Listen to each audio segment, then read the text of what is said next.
everyone, in this video I'm going to show you how to make a clay fish. You can see my finished example here, and for this one I went for more of a realistic outcome and I've added some detail to the fins as well. The other side is exactly the same. And when it comes to clay and creating 3D sculptures, what you need to remember is that when you have your finished outcome, you will be able to see all angles of your fish. So therefore, when you're creating this fish, you need to be thinking about all angles of your fish. So for this example, I'm going to create a more cartoon version of a fish, but I will still be including all the necessary details, like the actual main body of the fish will still be 3D, and I will be including a mouth, eyes, gills and fins, and some detail as well. So that is the success criteria for your clay fish, and you must include all those things in your fish. So I'm going to be explaining some clay theory as I go along, so please make sure you pay attention to what I'm saying as well. So I'm going to start with 2 pieces of clay here, and your teacher will give you your pieces. And I'm going to start by softening the edges and making them a little bit more rounded. Okay, and I'm using this part of my hand to do that. I'm not pushing too hard, just softly to make the block of clay a little bit more round. Okay, and it's worth mentioning as well, if you have a jumper on, you will want to fold your sleeves up before you start handling the clay. And of course, every lesson you will need to remember to put your apron on as well to protect your uniform. Okay, so I'm going to just do one at a time, and the aim for this is to create a pinch pot. A pinch pot is called that because you actually create a bowl and then you pinch the clay to create a pot. Okay, and I want to make sure that I'm pinching equally around the clay so that my edge is roughly the same width.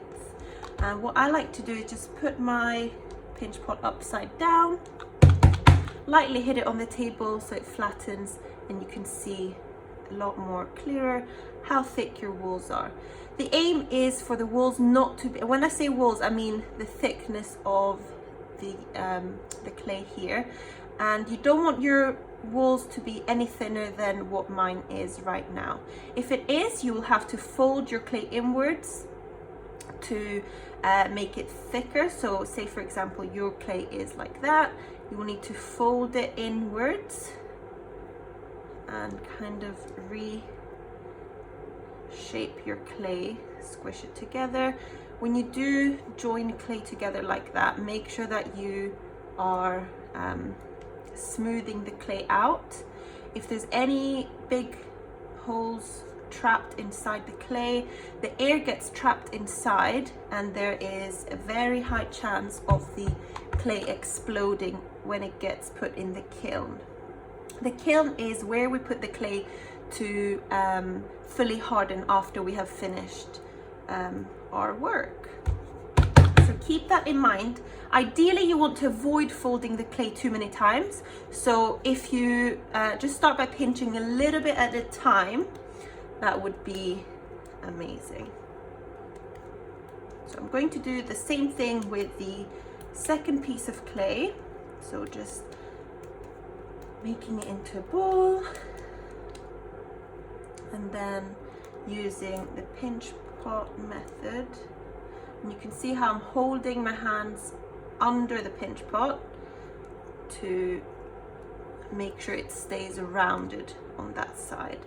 Okay, I'm not going to do too much. As I said, you can do a little bit at a time, and if you need to pinch a little bit more, then you can do that.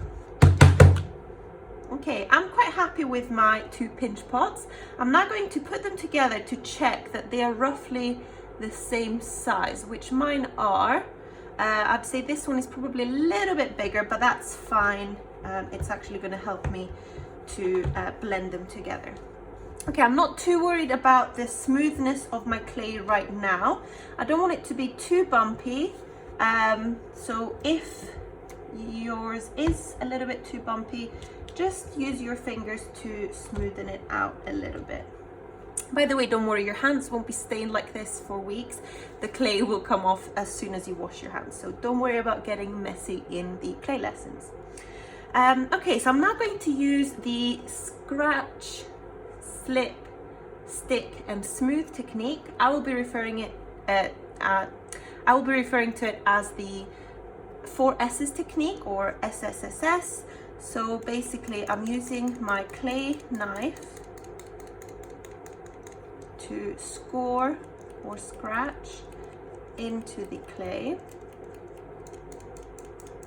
Okay, I don't want you to sit there and be very precise with your lines. You don't need to sit and carefully draw them on. No, this is just to create some grip, and when we put our clay glue, this will help with the grip and it will make the clay stick together a bit easier. Okay, so I'm carefully placing my 2 pinch pots down, and I'm saying carefully so that the other side doesn't get too squished. Please make sure that you have your clay knife on your table at all times. It's a dangerous tool if it's not used properly. And now I'm going to use another tool to just pick up some slip. The slip is made out of dried up clay and water. So this acts as our glue, and I'm just going to add a little bit all around, and you want to work quite quickly with this because it might start out drying and that defeats the purpose of this process. Okay, so just as quick as you can, adding your slip.